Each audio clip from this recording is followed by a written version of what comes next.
by morning, Elizabeth had vanished. She had been taken in the middle of the night by a prophet chosen by God. Wow. Detectives had almost nothing to go on, and progress stalled to an almost complete halt. The police were repeatedly leaning into their own biases and dismissing key bits of information that could potentially help them find Elizabeth very quickly. Here's the thing though. Cops get a 911 call from someone who say they think that they've spotted Elizabeth in a public library. Really? The cops ask if she can lift her veil so they can verify, but Brian jumps in at that moment and says that she can't for religious reasons. And so the officers leave. I can't believe so many times they come close to getting her.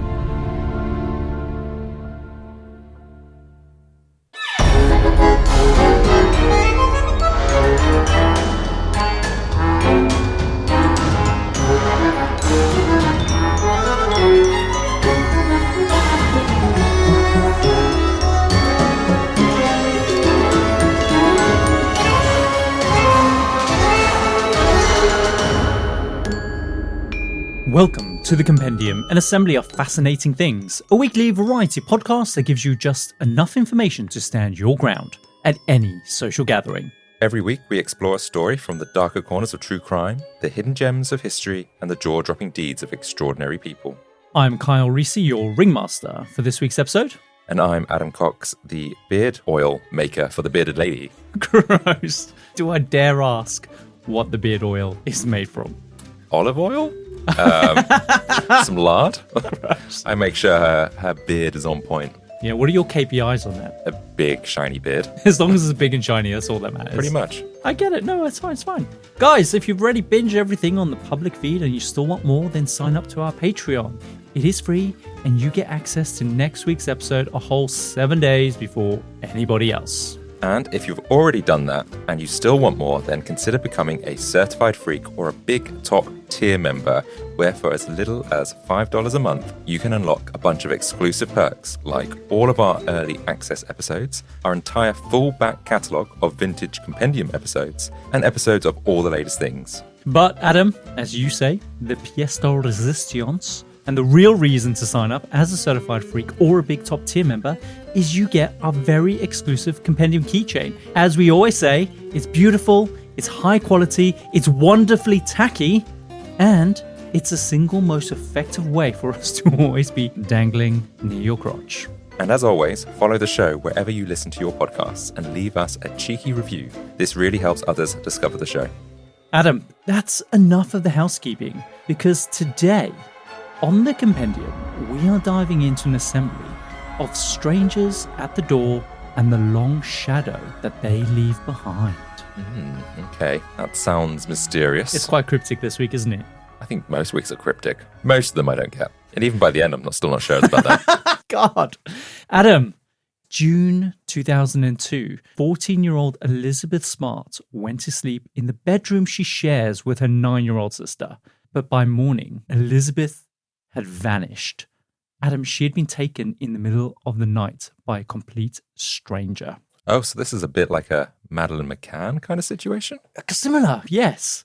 But Adam, by the next day, news of her disappearance exploded into a national headline. And the burning question was, how could this even happen here in a neighborhood renowned for its safety and firmly embedded inside a deeply devout Mormon community? Immediately, as it always happens when a blonde white girl disappears, an investigation erupted to try and find Elizabeth before she became yet another grim statistic faced by so many kidnapped children in the USA. But when it came to the investigation, detectives had almost nothing to go on. The days turned into weeks, which turned into months, and progress stalled to an almost complete halt. And with that, any hope of potentially finding Elizabeth alive. And as always, it wasn't only because leads were thin. It was interjurisdictional politics between the different departments that played this entire investigation from the start. The police were repeatedly leaning into their own biases, dismissing key bits of information that could potentially help them find Elizabeth very quickly. The result was dozens of false starts, red herrings, and loads of twists in the story. It got to the point where Elizabeth's parents found themselves trapped in this almost impossible position where they were convinced that the police were ignoring vital leads in this case. And as a result, they decided to deploy their own resources in trying to find their own daughter, only to be told by the same investigators not to, further rupturing that relationship between them. But if they're not getting the answers from the police or whatever, of course you're going to take the matters into your own hands to a degree. You want to be able to feel like you're at least doing something to help, do you know what I mean? Rather than just like relying on the police. Eventually, the Smarts took a desperate gamble, one that they knew would either bring Elizabeth home at last or would make things far, far worse. Adam, today on the Compendium, I'm going to be telling you about the kidnapping of Elizabeth Smart. Have you heard of this before? I've never heard of this. It was quite a big story, obviously, back in the early 2000s. But it is a story that has pretty much continued until like as late as 2018. Really? What, as in like an ongoing saga in development? Yes. And obviously we'll go into exactly what those were later on because I don't want to give anything away.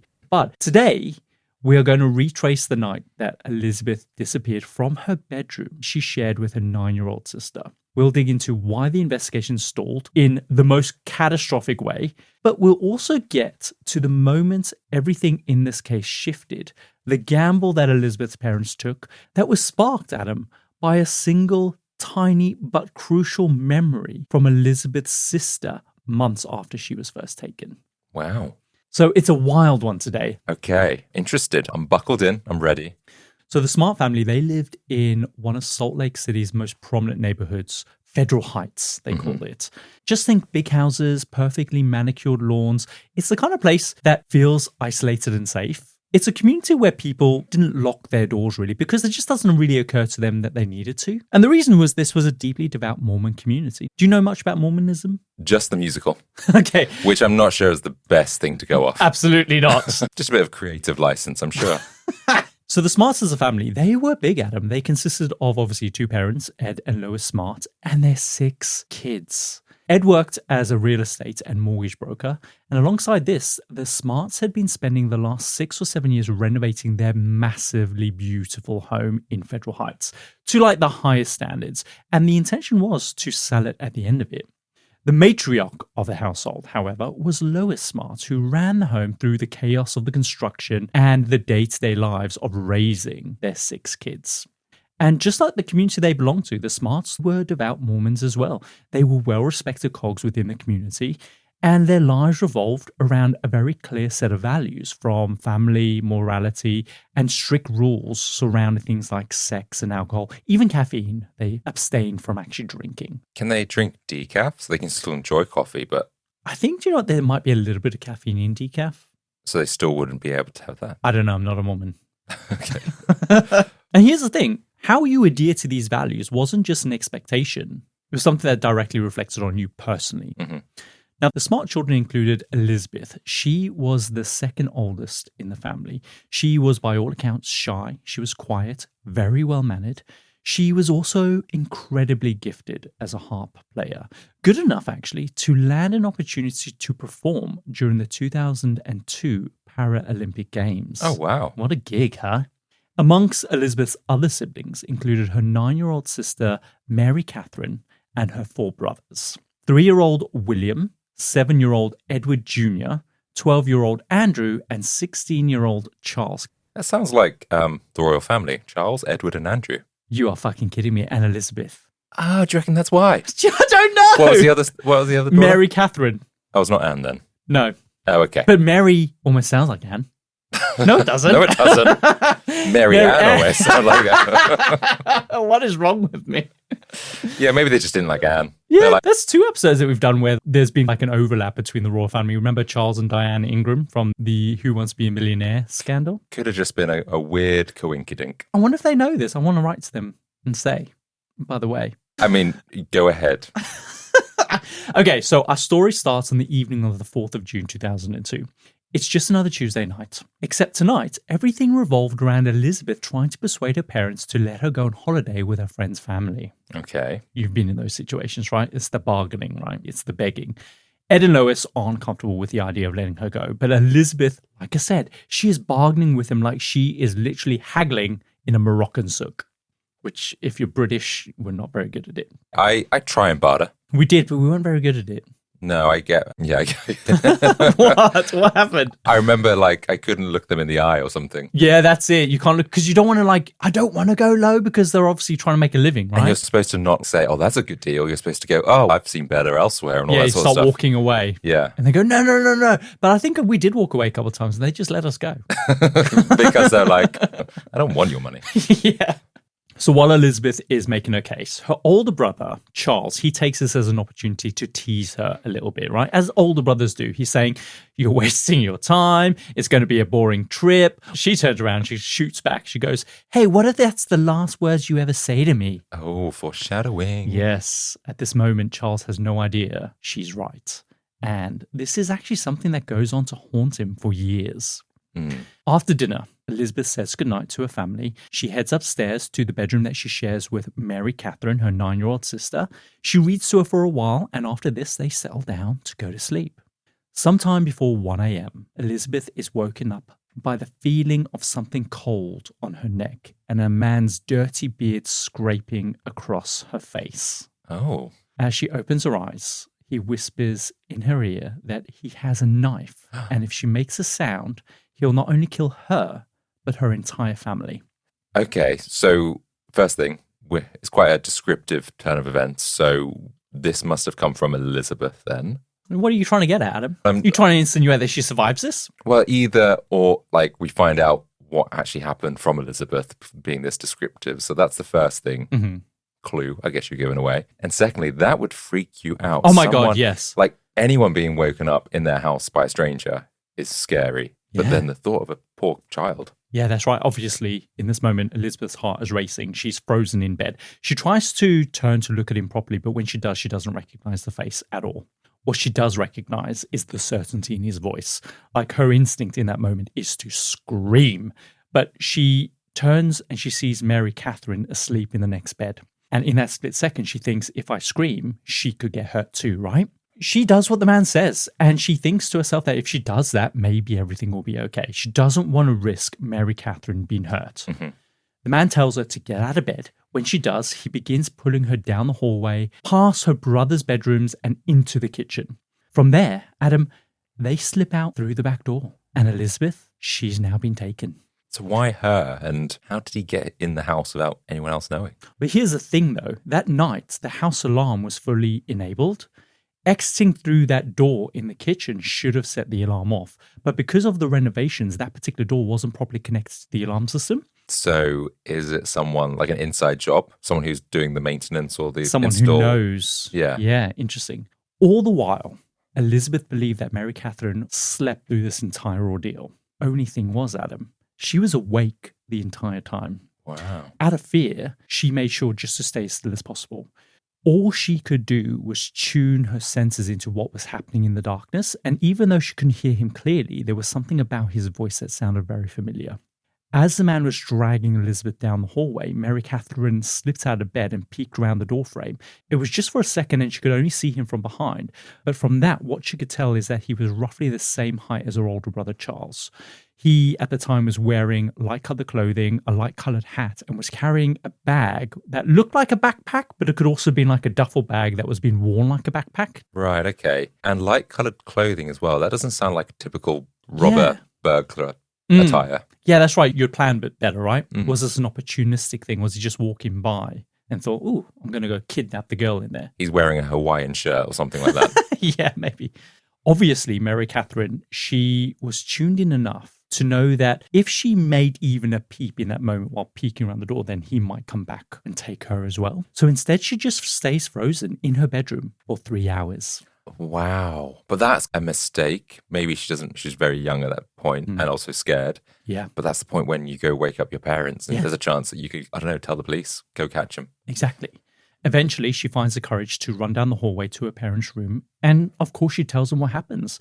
Ed and Lois, they jump out of bed to verify what she's saying because they think she's 9 years old. She's obviously lying. The first realization that this isn't a joke is when they obviously find Elizabeth's bedroom empty.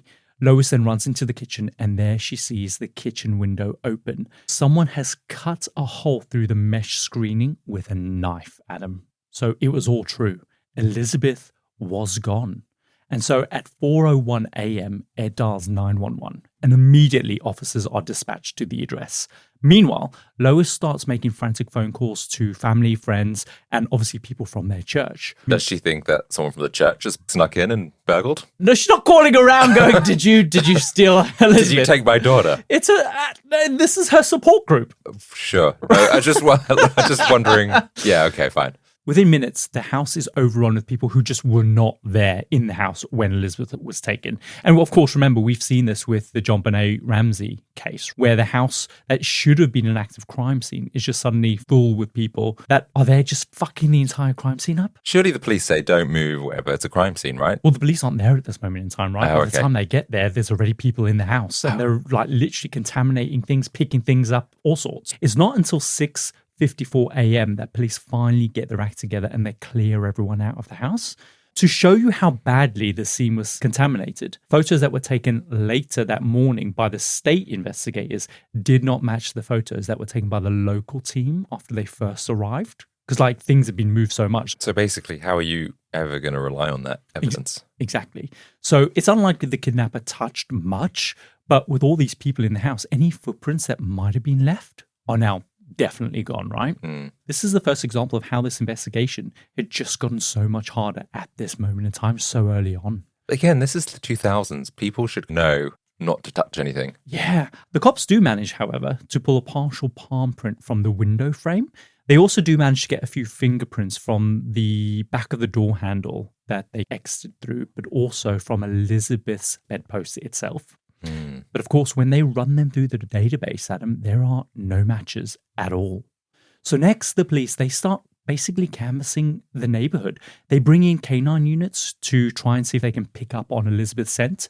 They do manage to track the scent into the foothills surrounding the community, which takes them roughly half a mile away. But 450 volunteers turning up to help in this moment, the trail becomes impossible for the dogs to even hold on to. Eventually, a full week passes and police, they have nothing solid to work with. Just nothing. And it largely comes down to the fact that they can't really trust the forensic information that's been left in the house because it's been so contaminated. By this point, more than 8,000 people have now joined and are searching the surrounding wilderness. Neighbors, they pulled together $250,000 as a reward for any information that could potentially help the police. Oh, wow. Neighbors directly across the Smarts house, they offer up their entire house as the operational headquarters for the cops. And by this point as well, police have now received more than 3,000 tips from the public that they now have to kind of start sorting through. The police, they deploy 33 fixed-wing aircraft, including helicopters and dozens of ATVs, which are basically off-road, little 4x4s that they can kind of drive in the wilderness. And yet, there's still no sign of Elizabeth. But the sheer effort in mobilizing in this moment in time, 8,000 volunteers, all that money, 33 planes being sent out into the air. That is a lot. That is mental. I don't think I've ever heard of that kind of response before for a kidnapped child. Is it their connections? I don't understand. Yeah, I'm sure that all plays a part because they seem like they've taken this very seriously, very quickly. But then I guess there's no chance really that she's just gone missing. They know someone's broken into the house. Oh, yeah, for sure. And so perhaps they are treating it differently because of that. So where are the police going to look first, Adam? Well, you've already said the security or the alarm didn't go off in the kitchen. So therefore, I would look at someone that knows the family, either the people installing the alarm or close friends and family, which would know that the alarm wasn't working. So the first thing that the cops do is they start looking at the Smart family themselves. Yeah, always question the mother. Or, yeah. But also anyone connected to them with a possible motive for taking Elizabeth. They are, of course, very aware that statistically most abductions are committed by someone that the victim knows, often within the family. So they can't ignore that, especially with the grim reality that in 40% of stranger abductions, the child dies. Even worse than that, in almost 90% of those cases, the child dies within the first 24 hours. Bloody hell. So even at this point, when they're out there looking, there's a good chance Elizabeth hasn't made it. So every hour that they spend chasing the wrong thing is an hour that they might not potentially get back. So as well as looking through the family connections, the most obvious starting point is, of course, Ed himself. From a business and financial standpoint, Ed has his fingers in a hell of a lot of pies. And so they question whether or not any dodgy dealings in business might have led to Elizabeth's disappearance. However, Adam, Ed is fully cooperative. He is clearly devastated by what has happened. And so very, very quickly, the cops, they rule him out completely as a suspect. There's just no way that they believe that he would have a hand in her disappearance. Okay, so he's ruled out. What about the mother then? It's not the parents. Not the parents. But what is concerning to police is the sheer scale of his business connections across real estate, his mortgage work. He also buys and sells a bunch of cars as well. And remember, there are dozens and dozens of contracting companies that he has worked with in terms of the renovations of his property. So maybe they think within the pool of these connections, someone might have had a reason to take Elizabeth. What they do is they have Ed write down everyone he knows, basically, including friends, family, employees, contractors, literally everyone. And as they're working through the list, they arrive on a single name that stands out almost immediately. His name is Richard Risi. Oh. My brother's name. Isn't that weird? Another Risi. I've never even come across another Risi. This one's spelled R-I-C-C-I rather than R-I-S-I. Okay. So Richard, basically, he's a 48-year-old handyman with a really sketchy past. He's also a heroin addict, and over the years has been in and out of jail like a bunch of times for burglary-related offences. Ed met him a year earlier after he came recommended by another contractor. And Ed was fully aware of Richard's past, but the thing that overrides any concerns was the compassion that they felt towards people, especially after they kind of learned that Richard had lost an 8-year-old son in a car crash due to a drunk driver. Oh, shit. And this is something really typical of the Smarts. These are those Mormon values that we talked about. And so from what they could see, Richard was just someone who was looking to turn his life around. They decide to contract him to do some carpentry work around the house. And while he's working for the Smarts, Ed finds out that Richard actually doesn't have a car of his own. And so he offers to give him his old Jeep Cherokee in lieu of payment for the work that he's done.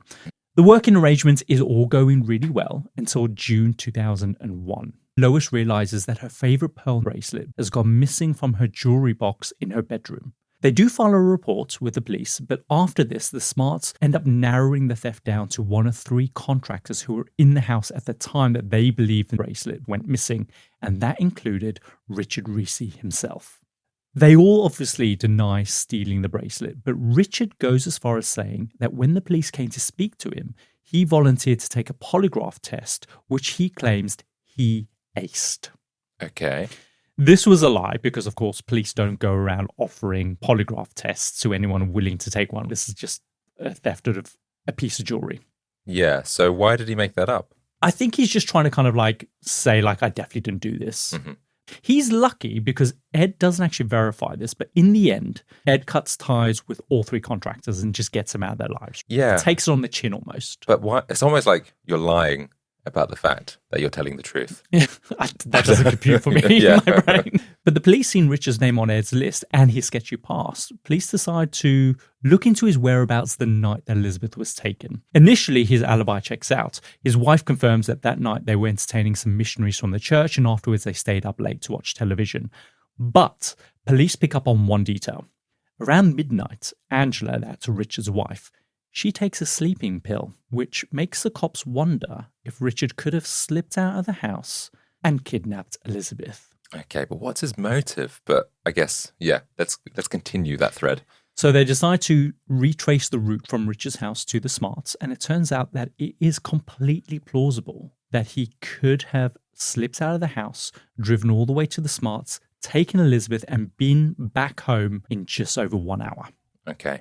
The cops also then decide to search Richard's home, where they find a very strange item.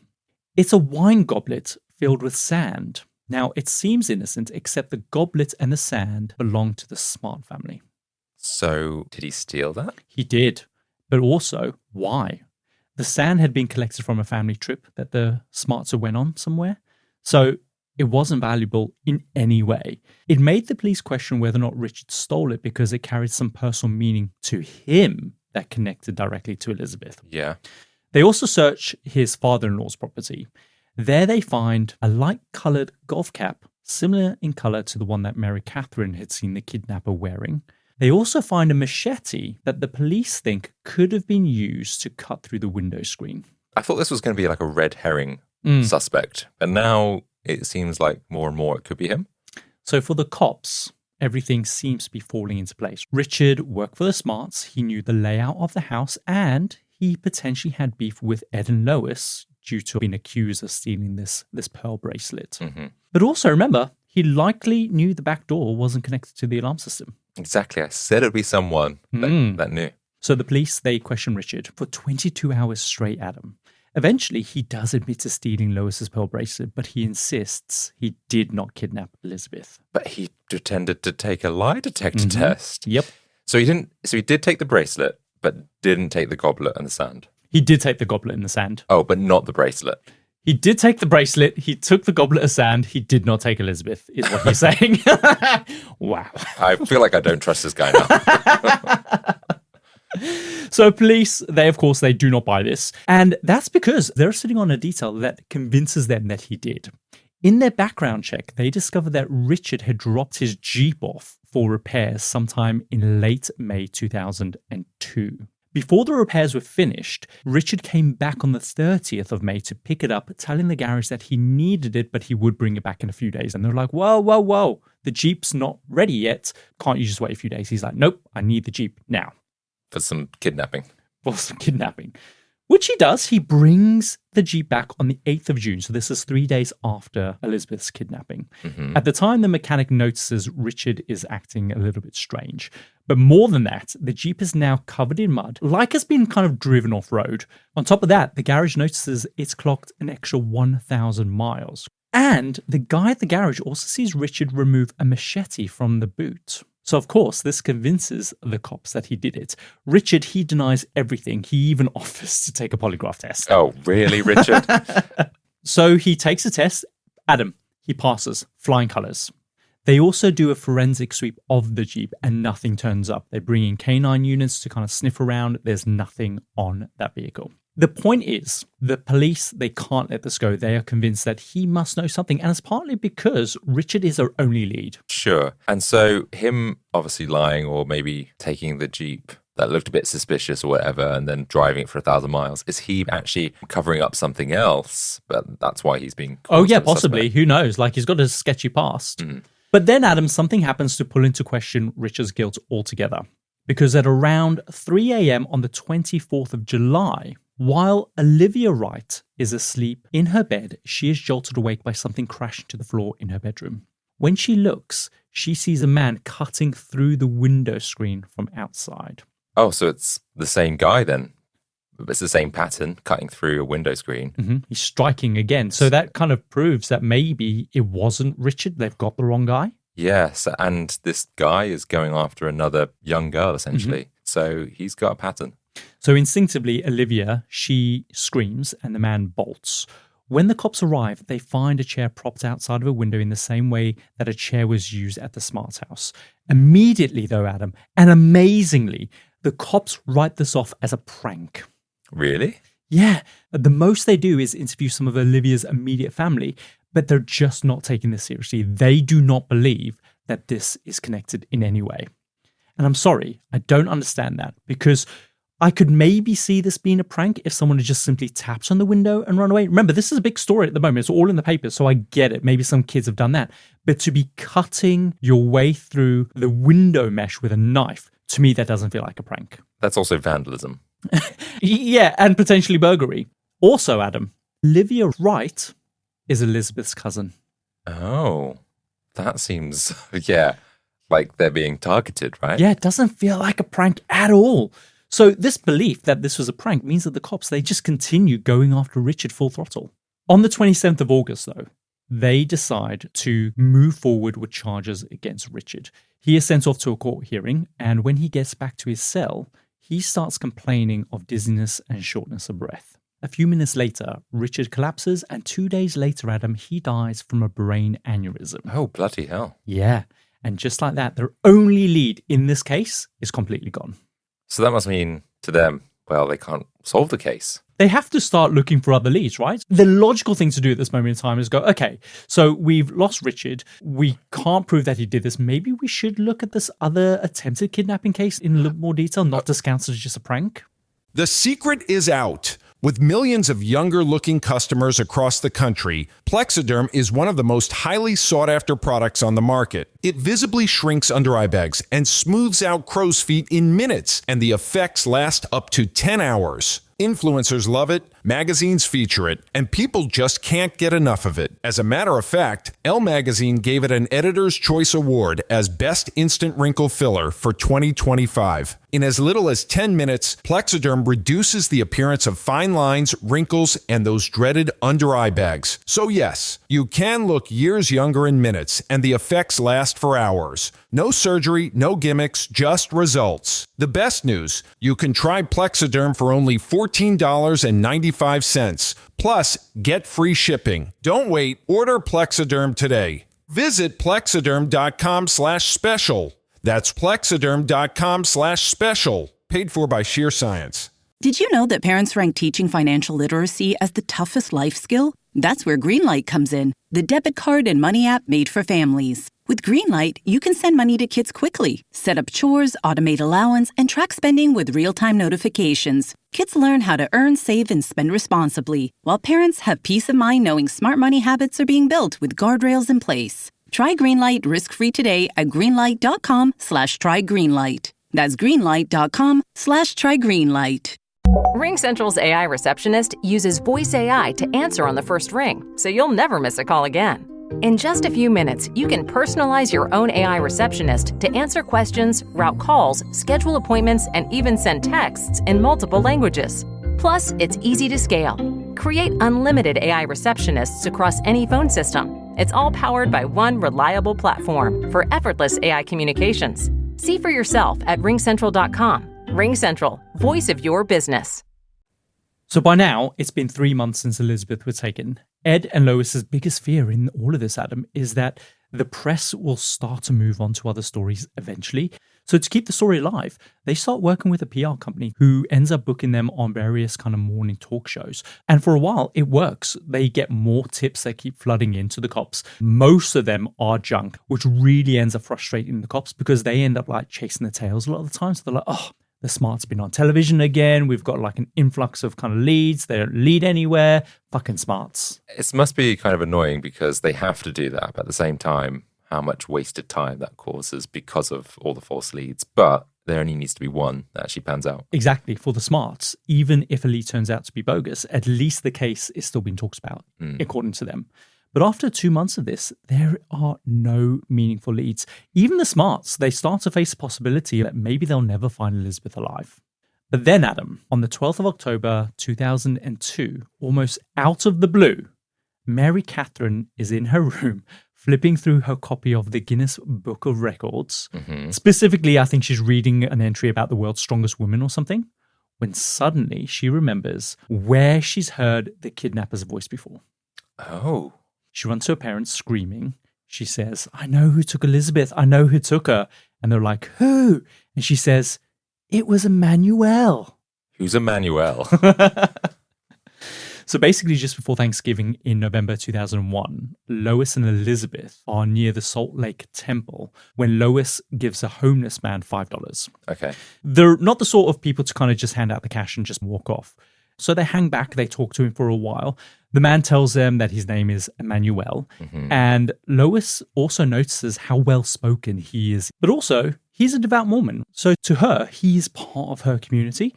In the end, Lois tells him that if he ever needed any work, they could probably come to some sort of an arrangement. And so he takes her up on the offer.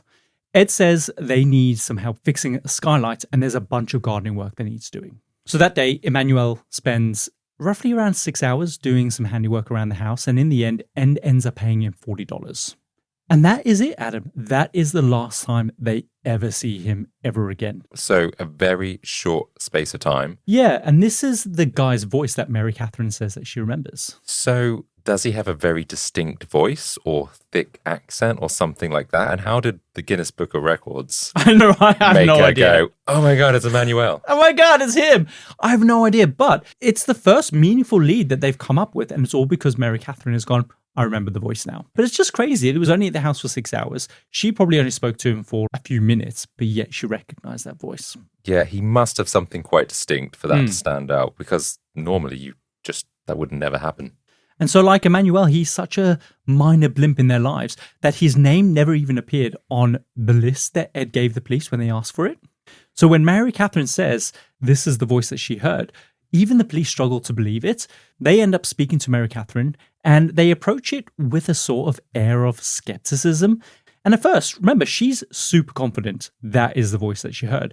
But the more they question her, the more she starts to doubt herself, which only reinforces in the cop's mind that she must be wrong.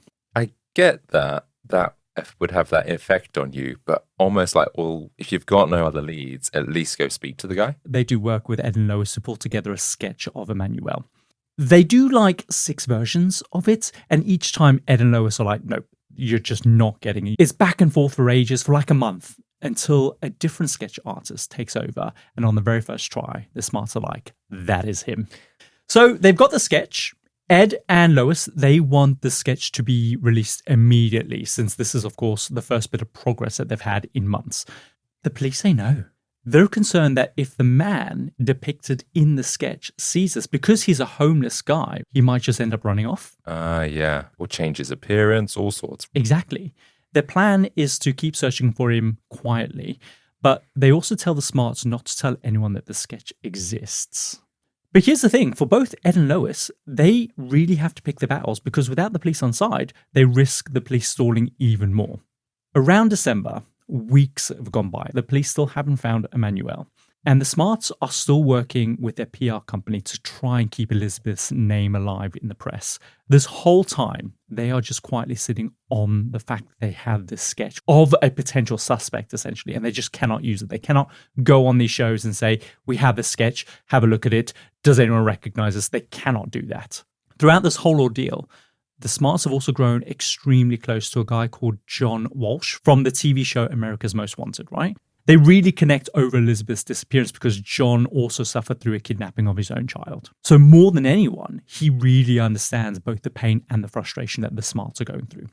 Ed tells John about the sketch and how the cops are just sitting on it. Mm-hmm. John is outraged by this. He decides to go on Larry King Live, and on air, he drops that there is a sketch of the suspect and that in a future episode of America's Most Wanted, they are going to be running a full segment where they're going to be profiling the guy. So like, how old is he? Like, what is he going to be like as a person? Basically using their profiling skills to try and just kind of like, does this sound like anyone you know? When the cops find out about this, Adam, they are furious. Ed tries to obviously explain that he didn't know that John was going to do this. But in the end, Ed is like, damn it, like you're not making any progress in this case whatsoever. And yes, while this is a massive gamble and while John has gone ahead and done this, at least we're doing something. Do you understand what I mean? And so from there, the smarts decide to lean into this path that they've now carved out for themselves. Inadvertently, they didn't really want John to do this, but now they're like, it's done. Let's just see what we can do with it. They decide to hold a press conference on the 7th of February where they explain that Richard Risi is not likely the guy that they're looking for. They then reveal the sketch of Emmanuel and explain how they met him. And from there, the press run with the story. 3 days later, when an employee of the Latter-day Saints Temple in Salt Lake City, a man named Tom Holbrook, sees the sketch in the paper and realizes the man is actually his wife's brother, David Mitchell. Okay, so we've got a potential name. Yeah. So the reason why the cops haven't been able to find this Emmanuel guy is because his name's not even Emmanuel. So he gave them a fake name? Or just goes off by like his nickname, Emmanuel? Yeah, he chose the name Emmanuel. And I'll explain why, because we're actually going to go through who Brian David Mitchell is. Mm-hmm. So he is from Salt Lake City.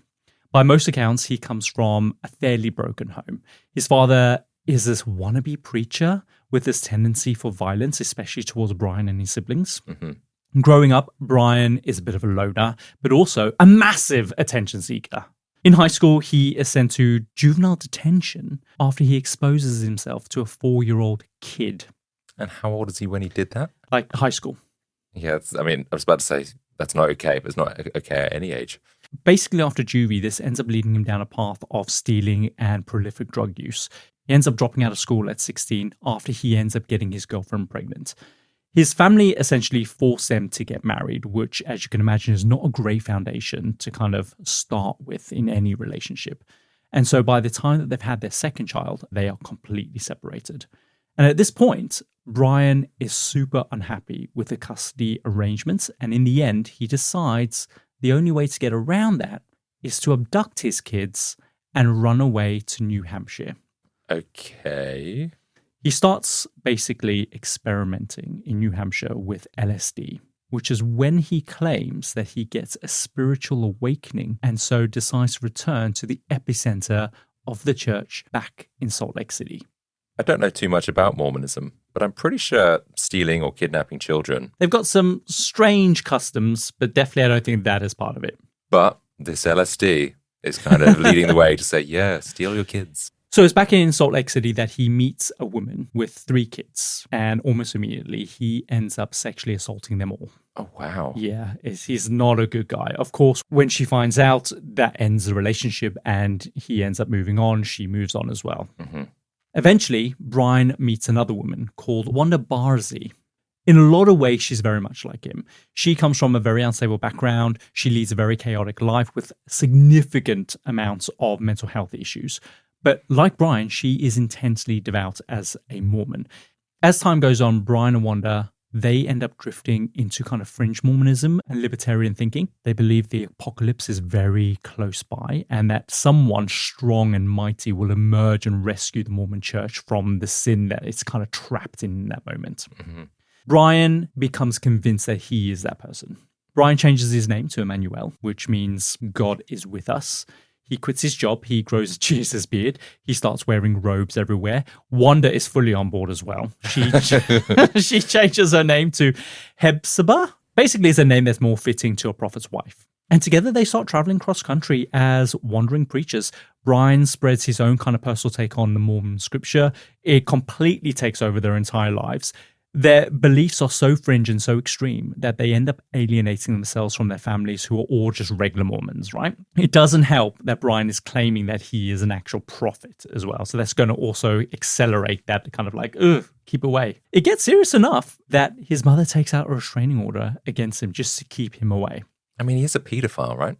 Yeah, I don't know if they know that though, but yes. I'm surprised he wasn't like locked up. Or whatever. Exactly. That's one of the problems as well, is that he wasn't caught. He wasn't put in prison for this. Mm. On the road, in order to survive, they either sleep in their cars or they camp out in the woods in tents. Mm-hmm.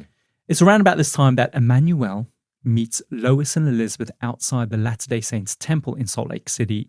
When Tom Holbrook sees the sketch of Emmanuel in the papers, he and his wife Lisa, they call the cops immediately and they say they think this man is her brother. So it's a major breakthrough in the case, right? It's huge. And it's amazing, like, those sketches, they do work. Yeah. Because usually they don't really look like the person. But Mm-hmm. I guess if you know who that face is, you kind of put the 2 and 2 together. While this is a breakthrough, the Smarts know nothing about this. The police do not tell the Smarts about Tom and Lisa's statement. That seems crazy because why wouldn't you show that you're doing a good job, that you're solving the case? That you're moving forward? Yeah, that you could be helping to close this case. So it isn't until mid-February when FBI Special Agent Mick Finnerty casually hears about this lead, the fact that they've spoken to Tom and Lisa in a casual conversation.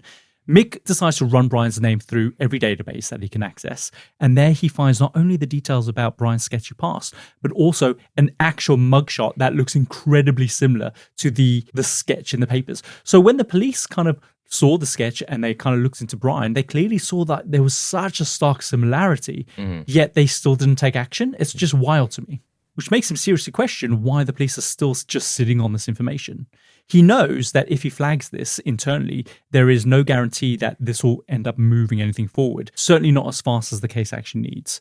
He knows, though, that the Smarts did take a gamble by going to the press, and that eventually worked. So he decides, at a major risk to his own career, that he needs to get this information to the Smarts so they can push it through the same PR channels that they had already built. It's also perfect timing because the episode of America's Most Wanted is just about to air their segment. So are they going to give that information to the show so that they, it's more than just a picture or a profile of someone? They've actually got more data, the suspect, a name. Exactly, yeah. It means that the profile can expand from an unknown suspect to an actual real person with a name and a face. So when the episode finally airs, Adam, phone lines, they go berserk. They receive hundreds of sightings all over the country. Some of the most recent sightings of Brian are as recent as the day before the episode aired. So he must be close by, or at least close to someone, to track him down. He's active. He's out there. He's not exactly concealing himself. No, but then he probably needs to because now he's on national news or whatever. Sure. But the thing is, though, if they had run with this sketch way earlier, someone would have definitely seen him, right? Because they instantly got all these leads in. It's just wild that the police didn't do this. And they could potentially have someone in custody. What is this guy doing if he's got so many leads? What is he doing? He's been right under their noses and cops were still unable to track him down. They also get a report from a shopkeeper who says they caught Brian on camera shoplifting a case of beer in the area on the night that Elizabeth was taken. Okay. So he was there. They can place him now. Yeah. As well as the sightings of Brian himself, reports are also coming in that he has been seen with two women, an adult, and what appears to be clearly a young child, maybe between the ages of 13 and 15 years old. So Elizabeth, but then who is the other woman? His wife then? So the two are doing it together? But isn't that incredible? If this is Elizabeth, she is not one of those statistics where she has been taken and then murdered within 24 hours. He's actively keeping her near him. Yeah. Why has he kidnapped her? Why is he keeping? Because usually it's for ransom or something much more sinister, you say, to kill them. So does he want to raise her as a child? Because you mentioned that he went to try and get his lost kids before. Was he trying to use Elizabeth as his own daughter or something? Well, let's go into it. So obviously the assumption is that the adult is his wife, Wanda, and the child is Elizabeth. They can't be sure, though, because both the women are covered head to toe in robes, I'm talking burqa style. Oh. One of the key sightings is the three of them at an all-you-can-eat buffet. It stands out not only because of what they're wearing, but also because they're eating like they just haven't properly eaten in days. So they're shoving food down their face. Lifting up the burqa and shoveling it in. Other sightings come in that they've been spotted at laundromats. Brian's been spotted buying beer repeatedly. Other sightings also place them at parties where both the girls are just standing in the corner, full robes the entire time. Okay, why? They're kind of just waiting for Brian to kind of finish up so they can go home. Okay. But they're there with him, right? He's taking them with him to keep an eye on them. Yeah. Of course, they're also seen preaching a lot, which definitely stands out since Brian is preaching this fringe Mormonism in a city filled with just regular Mormons, right? So that sticks out to people. But also, it sticks out because with him are these two people in these really kind of conservative full robes, which isn't quite typical. So that's definitely going to stand out in your mind. Some people who do manage to speak to him, they say that he introduces the women as his wife and his daughter. But it's not just the public, because on the 27th of September, Brian is busted shoplifting beer, but police end up just letting him go because it's just another shoplifting charge. So they don't take him into the station, they don't check his records, they don't check any of this stuff. They're just it's just routine shoplifting case, we'll kind of slap it on the wrist and let him go. That's bad, especially if he's done this multiple times before. Surely you do it so many times, the severity gets worse. As recently as the 12th of February, so 3 days before the America's Most Wanted episode, Brian is arrested in California after breaking into a church and passing out drunk on the floor. So the police pick him up, and eventually, though, he is released 6 days later on the 18th of February on probation. So by this point, the episode has aired, everyone has seen it. Obviously, the judge hasn't seen the episode, and so he just ends up walking free. But can you imagine if the judge goes, hang on, you look familiar. I've seen your face somewhere before. Do I know you? Yeah, but he doesn't recognize him. So time after time, this guy just keeps getting away with, not with murder, but with just kidnapping. With kidnapping, but with all these kind of convictions and things that he's doing. No one is locking him up. No. And so he ends up walking free. But this is where there's a span of about 4 weeks where nobody sees him again. So do you think that he knows that he's been on TV? Let's find out. RingCentral's AI receptionist uses voice AI to answer on the first ring, so you'll never miss a call again. In just a few minutes, you can personalize your own AI receptionist to answer questions, route calls, schedule appointments, and even send texts in multiple languages. Plus, it's easy to scale. Create unlimited AI receptionists across any phone system. It's all powered by one reliable platform for effortless AI communications. See for yourself at ringcentral.com. RingCentral, voice of your business. Because Adam, on the 12th of March 2003, around 1 p.m., multiple people around the same time all dial 911 and say that they have spotted Brian and two women arriving at a bus station in Salt Lake City. This time, however, the women, they're not wearing veils. And I guess it's because robes have all of a sudden become far too recognizable. Yeah, right? a bit of a giveaway if you see those two women. Chances are they do know that they've been on the news. A few minutes later, the police arrive and they start questioning Brian. He says that his name is Peter Marshall. They ask him for ID, but he tells them that he doesn't need identification because he and his family are messengers from God on a holy mission, and so they don't have any use for such things. And the police are like, yeah, that's sus. Yeah, I'm going to need to see some ID. Yeah. They turn to the girl, who they notice is wearing a wig, basically. Mm-hmm. She looks disheveled. She's grubby. She's exhausted. She's also not quite there either. She tells them that her name is Augustine Marshall. So basically Paul Marshall's daughter. They then start asking her basic questions and details about her life, like what is your date of birth? What's your social security number? She answers that. Simple things, right? They're basically trying to see if she'll stumble. They then ask her where she's from. Without hesitation, she says, Miami, Florida. So thinking on his feet, the cops go, oh, that's nice. Remind me, what's the area code for Miami? And she can't answer it. Yeah, so she's obviously been drilled into certain answers and questions and stuff like that, but not been prepped for that. Exactly. Finally, the cops know what they're doing. Then one of the officers leans in and gently whispers to her that she is safe, her parents love her, and that they want her to come home. The girl immediately starts crying. That's a giveaway. And all she can do is whisper back, if thou sayest. Basically, I think means if you say so. Mm-hmm. That's all she could really muster to say in that moment. She's petrified. She could be in danger. And so in that moment, the cops take all three of them down to the station separately, of course.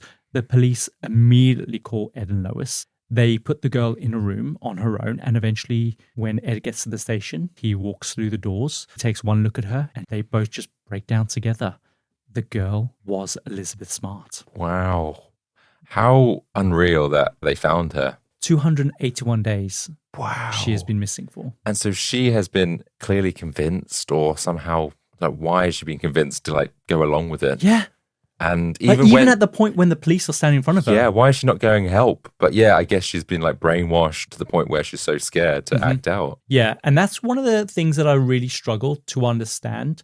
Even when it was very clear that she could be rescued with a cop standing in front of her, she was still uncertain, which kind of goes to show how much he broke her down. Mm. And even going through her explanation of it, I still struggle a little bit to understand, but why? But still why, even in that moment? Yeah, you could have broke free or run away or told someone. Yeah.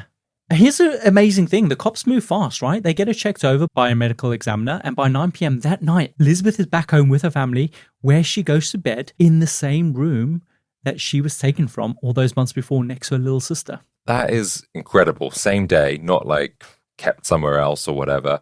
And equally, just her parents, did they really think that they would ever get their daughter back? I think it started to wane, especially the more time that goes by. Every single day is one chip away from you potentially losing all hope, but they continued. And I think they found renewed hope when Mary Catherine was like, I think I know that voice. Yeah, that is wild. Without her, just all of a sudden, and then being able to pin her to him. And then the sketch, obviously, jogged people's memory. Wow, her sister saved the day, really. Yeah, Thank God she was awake at that moment in time. Exactly. She was awake. If she had slept through it all, we might never have seen Elizabeth again. True. That is so true. So her ordeal, though, Adam, is not over. If the cops are going to put Brian away, they're going to need Elizabeth to testify, right? She's a 14-year-old kid. She's been through this traumatic incident. That's not going to be an easy ask. Because, Adam, what she goes through is just awful. After Brian kidnapped her that evening, he took her up into the mountains to a campsite where Wanda was waiting for them. There, Wanda washes Elizabeth's feet, and after that, they basically perform a ceremony where Elizabeth is married to Brian as his second wife. What? Yeah. After this, he immediately rapes her. Brian then padlocks her ankle to a steel cable that he ties then to a tree. And in the days and weeks that follow, Brian begins the process of breaking down her identity. He renames her. He gives her a whole new backstory, though he does allow her to choose her own middle name. She chooses the name Esther, which is a name associated strongly with courage in the Bible, which is really interesting because I think it's the fact that she's allowed to choose her own middle name that actually allows her to cling on to hope after all these months. If he hadn't allowed her to choose her own middle name, I think like her identity and the will to kind of try and escape, or their desire to escape their hope, would have disappeared with that. If she knew the meaning of that word or the name and she gets to choose that. And it's hers, you know what I mean? Yeah, that's her way of like fighting this. Now that you've said all those things, I can understand why she perhaps would have been so scared to just run away or tell the police straight away. He really probably did a number on her. Yeah, he did. Elizabeth says that in the first few days after she's taken, she heard the search parties calling her name for hours. At one point, she even hears her uncle's voice calling. Where was she then? She was in the woods, basically in the foothills. They expanded the search and there was 8,000 people searching for her. So they weren't that far away. No. She says that anytime the search got close, Brian would hold a knife to her neck and tell her that if they came any closer, he'd kill her. So for Elizabeth, staying silent becomes this kind of matter of life and death. She says the next couple months just become a blur to her. And part of that is because the abuse is so relentless. Brian rapes her every single day while Wanda waits outside of the tent. What's wrong with that woman? She's nuts. Brian tells Elizabeth that while she is his second wife, she is also Wanda's handmaid, which Elizabeth eventually understands to mean that she is her personal slave, which is how he sells the idea to Wanda to even bring her into this and to kind of kidnap her in the first place. He'd be like, yeah, I've got a second wife, but you get yourself a personal slave. That is ridiculous. For even Wanda to go, oh, okay, yeah, I'll share you because I get a slave. That's exactly what Wanda does. She forces Elizabeth into backbreaking work around the camp while they just end up drinking and taking drugs all night. And as part of breaking her down, remember, Elizabeth has lived her whole life by these really strong values of abstinence and no alcohol, no drugs. And so Brian forces her to drink, which is huge. So underneath all that fear, the pain and the abuse, there is now all of a sudden this new fear that if she is rescued, how will her community receive her if they find out what she has been forced to do, right? Yeah, that's fine if it's a choice, but clearly none of these things were her choice. How could her community shun her for that? But the thing is, though, that's really baked in to the community. The things that you choose to do or even forced to do reflect on you. Now, of course, some Mormons, I'm certain, would obviously have understanding, but still, this is a fear for her. So it must be some sort of reality for her that what she's done or forced into do is going to reflect badly on her. Yeah, that's messed up. She's 14. No way should anyone ever think that. Yeah. Now with the idea of being saved comes this dread attached to it, which is awful, which only helps to continue to break her down. Do I actually want to be rescued at the end of this? Yeah, because what's she going to go back to? If that's the fear that she has, again, that might explain the way that she was when she's found. Perhaps she doesn't want to be found. I don't think he ever convinces Elizabeth of this, but he certainly convinces himself that he is justified in doing what he's doing because he believes he is a prophet chosen by God. And so in his mind, he has a right to do exactly what he's doing to Elizabeth. And all prophets rape 14-year-olds? Essentially, yeah. Eventually, he tells her that she isn't going to be his only wife. He talks about how God wants him to marry 7 virgins that were all going to bear his divine offspring. At some point, he mentions where his mother lives and how she has taken a restraining order out against him. Elizabeth, in that moment, without thinking, she says that her 15-year-old cousin, Olivia, actually lives in that same neighborhood. And so Brian takes this as a sign from God that Olivia will be his next wife. Oh, so that was definitely him then. Yeah, it was not a hoax. Damn. So once again, police, if you just, I don't know, maybe looked into it. Yep. So on the 24th of July, Brian tries to kidnap Olivia from her bedroom. So as you can imagine, hearing this from Elizabeth does not bode well for the cops who completely dismiss this as a hoax. They now look like idiots. Yeah, good. Over time, Elizabeth says that Brian grows confident that the police aren't looking for them anymore. And this is when he starts to bring her into Salt Lake City to help preach with him. Obviously, he makes her wear full robes to hide her entire face. She says, Adam, that there are moments where she literally walks within arm's reach of people she knows. Really? Isn't that awful? And she can't do anything, or she doesn't feel like she can do anything. We don't learn about this until much later on, but cops actually do get a 911 call from someone who say they think that they've spotted Elizabeth in a public library. And when the cops go there, they ask the girl if she's Elizabeth, but under the table, Wanda is squeezing her leg as a warning not to say anything. Really? So they do actually go there? Yeah. Wanda answers for her, obviously, and then the cops ask if she can lift her veil so they can verify. But Brian jumps in that moment and says that she can't for religious reasons. And that's it, Adam. The officers, they leave.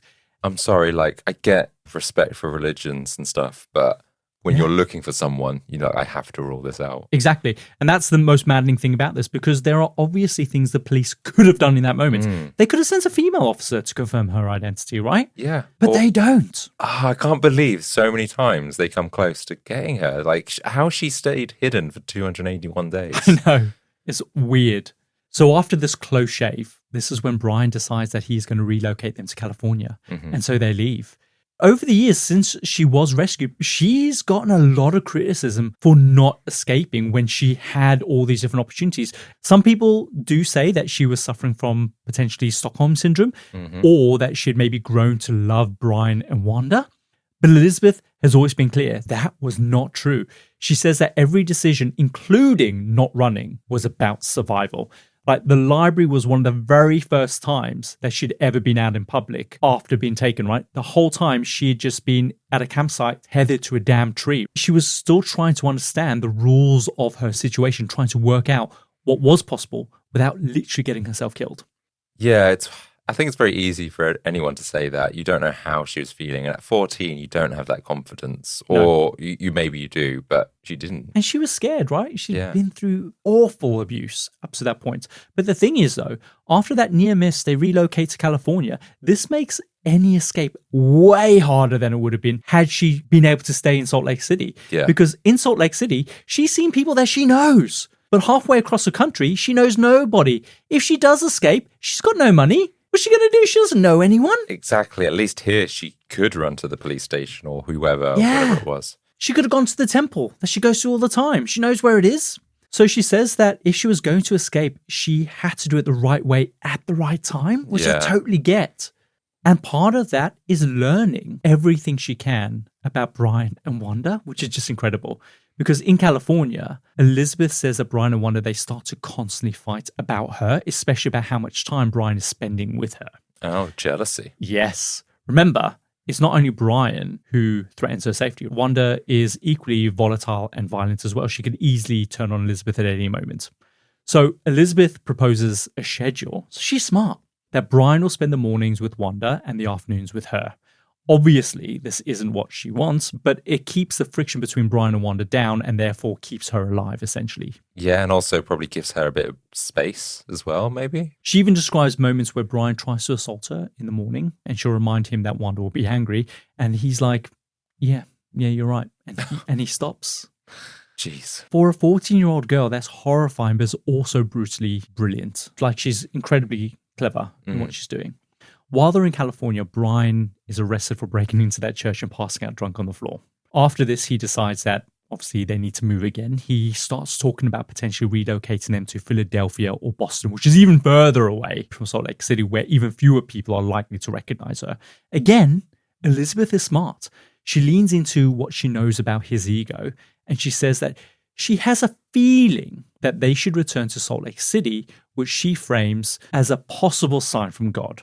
But she plays it very carefully because she says, I'm not sure though, but only you, Brian, can really interpret the true meaning of that feeling, because obviously you're a prophet from God, right? So maybe you should reflect on that a bit. Wow, play into his ego a little bit. Yeah, and sure enough, Brian is like, your feeling was right, Elizabeth. God has told me to return to Salt Lake City, where I will find my next wife. So is this Elizabeth feeling more confident? She knows that in order for her to escape, she needs to be back closer to home. And so she's just trying to she's bide acutely aware of that, yes. Yeah, trying to make it work for her. And so this is just a few weeks after America's Most Wanted episode has aired. The second they touch down in Salt Lake City on that bus, dozens of people spot them, and Elizabeth is finally rescued. She manipulated him. Nice work, Elizabeth. So, of course, the circling question is, Adam, why Elizabeth? And honestly, it comes down to nothing more than just opportunity. He had been inside the smarts world, like he knew Elizabeth and how to navigate the house. He possibly knew about the issue with the alarm system. Mm-hmm. And here's the maddening part, right? Even with Elizabeth found alive, the case against Brian and Wanda doesn't move cleanly through the system. Like, you think this is a slam dunk. It is not. It drags on for years. How? Why? Because both of them claim insanity. Oh, God. I mean, yes, but still. Yeah. Between them, they're both diagnosed with various mental health conditions, including delusion and schizophrenia. As a result, they are sent to state hospitals, which creates this barrier that ends up dragging the case out for years. And eventually, this strategy starts to crack, especially with Wanda. She's told basically that now that you are medicated and you are coping well, doctors believe that you are now competent enough to stand trial. Is this when she then starts screaming? No, she just refuses all of her medication. She's like, okay. in that case, I'll just stop taking my medication. Jeez. In the end, the judge is forced to rule that she be forcibly medicated just so the case can move forward. Wow. So they're like holding her down. They're kind of sticking pills down her throat. No way. Adam, they managed to stretch all of this out up to 2009. So 5 years later. Damn. 5 years of pleading insanity or whatever. Eventually, Wanda does plead guilty to kidnapping and the unlawful transportation of a minor across state lines. But she does this in order to secure a lighter sentence in exchange for testifying against her husband, Brian. Sure. Finally, though, in 2010, so 8 years after the kidnapping, Brian is also deemed competent to stand trial. But instead of pleading guilty, he pleads not guilty due to reason of insanity. Adam, I feel so awful for Elizabeth. These monsters have forced her to live this nightmare for years and years after she's come back home. Yeah, It's so awful. she's still got to go to these court hearings or whatever. It's not closure for her Exactly. whatsoever. On top of that, with him pleading not guilty by reason of insanity, if he is successful, he'll end up in a cushy hospital rather than a prison. Yeah, and who's paying for that? It's something that really haunts Elizabeth. By this point, she is now fully prepared to do whatever it takes to make sure that that does not happen and that he is convicted. So, which means that he'll go to like a state prison where hopefully he'll be treated brutally. But Adam, weirdly, I think that Brian's constant effort to try and delay this trial is the very thing that eventually sees him being convicted. Because if the trial had happened years earlier when Elizabeth was still young, still in the thick of the trauma, she might not have had that strength to testify against him. And if he had decided to go for the insanity plea, she probably wouldn't have contested it, right? She wouldn't have really gone full throttle in testifying against him. She might not have even attended in person, and he may have been successful, and he may have ended up in a psychiatric ward. But because she's now in her early 20s, like she's graduated college, completed a Mormon missionary to France where she ends up meeting her husband. Along the way, she's dealt with the trauma to the point that had the timeline been a few years earlier, she might not have been willing to testify against him. And now she's at the cusp of starting her own family. She's now strong enough to testify against him. Yeah, to fight, to have her, not revenge, but... But it's bittersweet, isn't it? That you kind of had to heal before you could really go after him. Yeah, I guess so.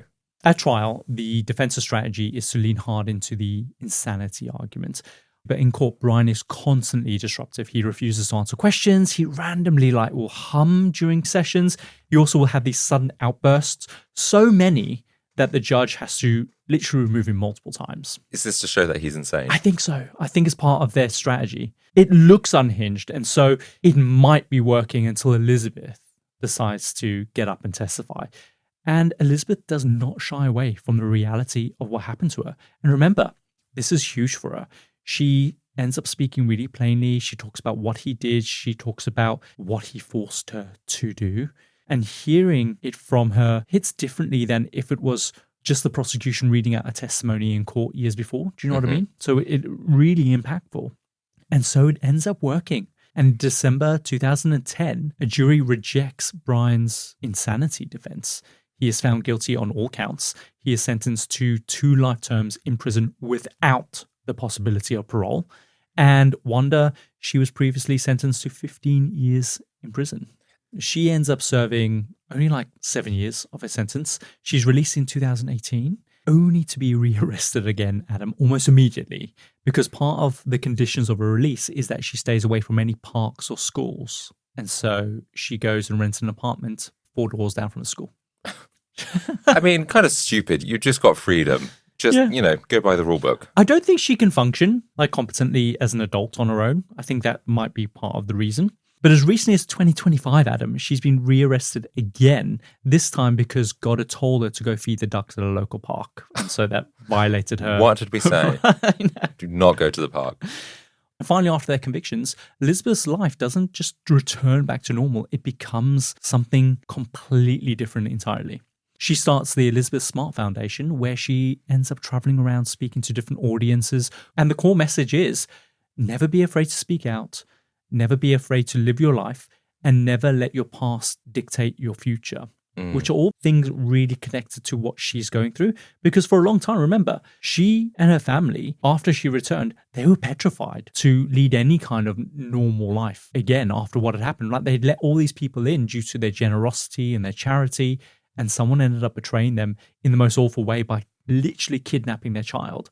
Yeah, it's almost like they've been stung through their generosity.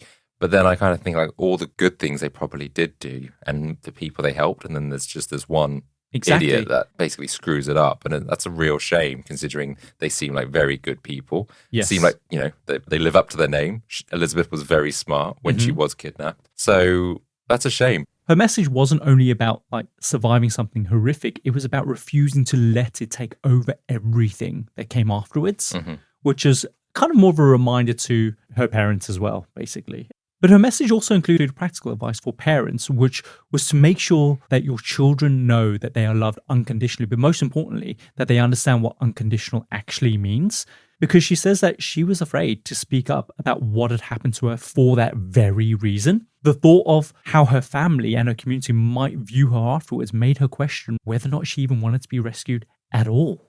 I'm assuming they were understanding. Of course they were. But she didn't know the meaning of what unconditional love meant. Of course her parents are not going to. And many people in her community aren't. Yeah. But as a community in general, with their values that they adhere to and how they believe that it reflects personally on you, made her question that, which is horrible. I guess, yeah, if you take the teachings as gospel, then yeah, maybe you wouldn't know that. So it'd be great if we could just have some clarity. The little asterisk. Yeah.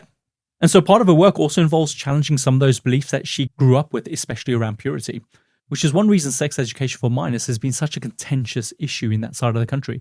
And when it is taught, it's often like through an abstinence-only lens. So like, you don't need to know about these things. You don't need to know how to put a condom on. Just don't have sex. And this is why in Family Guy, they ended up having sex in the air. So, you know what they say? Once you go black, you go deaf. You go deaf. Did we not do an episode of all the latest things where young kids from the Mormon community were having sex in the armpit? Yes, I can't remember if they were the Mormons, but people were having sex in the armpit. And the reason they found out was because they kept getting pubic lice in the armpits. God. Yeah, still have protected sex in the armpit. But still, like, these attitudes towards sex are not healthy. Like, by forcing down abstinence-only kind of route doesn't really help because you end up just finding a way around, which still leaves you uneducated in what you're doing, right? Yeah, armpits. Armpit grabs. And so the results of the stigma for many victims of sexual assault, because regardless of the nature of what's happened, purity is treated like something you can lose through any sexual act, forced or otherwise. Do you know what I mean? And so Elizabeth's advocacy pushes for serious national conversations about how people in the USA talk to kids about sexuality, consent, and also blame. Elizabeth's work doesn't just stop at the speeches, though, because she becomes instrumental, Adam, in pushing Congress into initiating new legislation, including the National Sex Offenders Register in America, which they didn't really have. Really? Yeah. No way. It also helps to push forward the Adam Walsh Child Protection and Safety Act of 2006, which gives social workers access to a national crime database and allows that information to be shared more effectively between different agencies. And she points to Brian's history as a reason why this matters, because before he had married Wanda, remember, he was married to that other woman where he was routinely sexually assaulting her children. If that database had existed back then, authorities might have even caught him long before he even kidnapped Elizabeth. It also seems kind of crazy that these things weren't in place in the early 2000s. I feel like they've been in place since the 90s. And it's great that at least Elizabeth has pushed forward with that and helped change America. She's also become an author of 2 books. The first was My Story, released in 2013. And the second was Where's the Hope, which came out in 2018. And basically the books center on resilience and also the great work that she's done since. But on the 21st of January, 2026, literally the day after this episode airs, Netflix is releasing a documentary called Kidnapped, Elizabeth Smart. Ah, so they're covering it. It was only a matter of time. It was only a matter of time. And basically, it covers the entire story. It features Elizabeth's narration. It includes interviews with the family and investigators, possibly some interviews of Elizabeth after she'd been rescued. Who knows? But definitely, I think there's also footage of Richard Risi in his interrogation. But I wonder if there'll be any footage of Brian. I suspect there will be, right? I hope so. Yeah. Elizabeth says that the thing she most wants the documentary to focus on isn't what happened to her, but the survival and the resilience. So others can basically take something from it rather than just being a documentary about a terrible thing that happened to her, basically, which I think is good. At least it serves a purpose and comes with a message. I think so, because I think if anyone gets kidnapped or goes missing, people automatically assume the worst. And I appreciate that statistically that can happen. But Elizabeth is a sign that, don't give up hope. And that seems to be the message that she's carried since she got rescued and started advocating. Yeah, good for her. But before we end, I do want to just give a quick nod to Mary Catherine. Like, she's a huge hero in the story. If it wasn't for her remembering that voice, Elizabeth may have never come home. I really want to hear if Brian is in this documentary, what he sounds like. Because for a little girl, just to remember this stranger's voice, that's incredible. For sure. And Adam, that is the story of the kidnapping of Elizabeth Smart. That is pretty wild. And also, I'm happy that it's a happy ending. Yeah, I mean, in awful things happen to her. Yes. Yeah, but she's alive and she's recovering. And she's dealing with the trauma. And she's helping others. And so that's where I'm saying, yeah, it's happy. There's a positive, I guess, at the end of it. But yeah, those other two people, they can just rot in wherever they are. I wonder if Mary was really like annoying, being like, it was down to me. Is that the reason? Yeah, if they ever fought afterwards, it'd be like, it's down to me that you're back here, Yeah. I could send you straight back. Oh, God. Brian. Oh, God. Anyway, that's a bit dark. Yeah. Should we run the outro for this week? Let's do it. And that brings us to the end of another fascinating foray into the compendium and assembly of fascinating things. We hope you enjoyed the ride as much as we did. And before we end today, we have some new Patreon members we would like to welcome to the fold. But also, HR have insisted that we start promoting certified freaks and big top tier members to roles within the circus. Basically, Adam has complained to HR that he's the one doing all the work around here, which legally OSHA say we can't keep letting happen, basically. Yeah, that's right. So we'd like to officially welcome our newest certified freak recruits. They are Jessica Sue, our foghorn synchronized blast timing technician. Yeah, we have Simply Samantha, our bureau chief of rogue circus prop containments. Caitlin Conroy, our trapeze chalk allocation specialist. Tara Sutton, our keeper of the compendium's misleading floor signs. And Michael Zwicky, our interim cannonball trajectory ethics reviewer. Very important role. Very. And we've also got a big top tier member to welcome to the fold. That is Kira Blee, our executive director of multi-clown scheduling catastrophes. There are a lot of them. And as always, these roles are yours and yours alone, so nobody else does what you do. Nobody. I checked for duplicates, triple checked, quadruple checked. Nobody else has these roles. But in a classic compendium circus clerical disaster, HR has somehow lost everyone's job descriptions. Again. And we desperately need them back on file. So here's what we're going to need from you guys.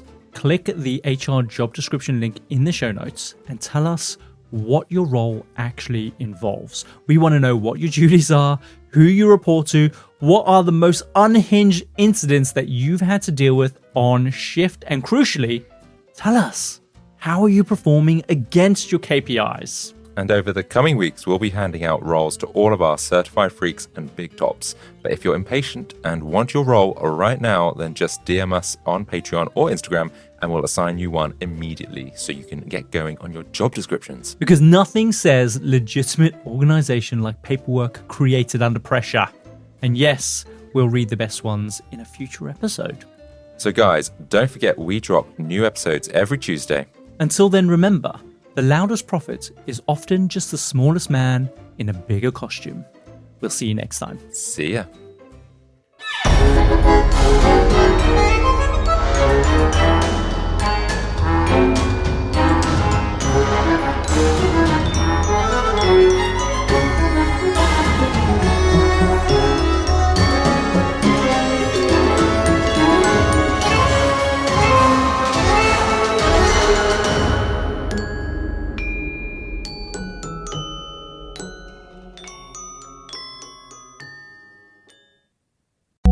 RingCentral's AI receptionist uses voice AI to answer on the first ring, so you'll never miss a call again.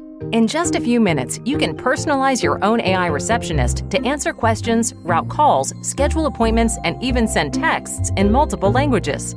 Plus, it's easy to scale. Create unlimited AI receptionists across any phone system. It's all powered by one reliable platform for effortless AI communications. See for yourself at ringcentral.com. RingCentral, voice of your business. If you like the show, please take a moment to rate, review, and subscribe. It really does help the show to grow. Thank you for listening.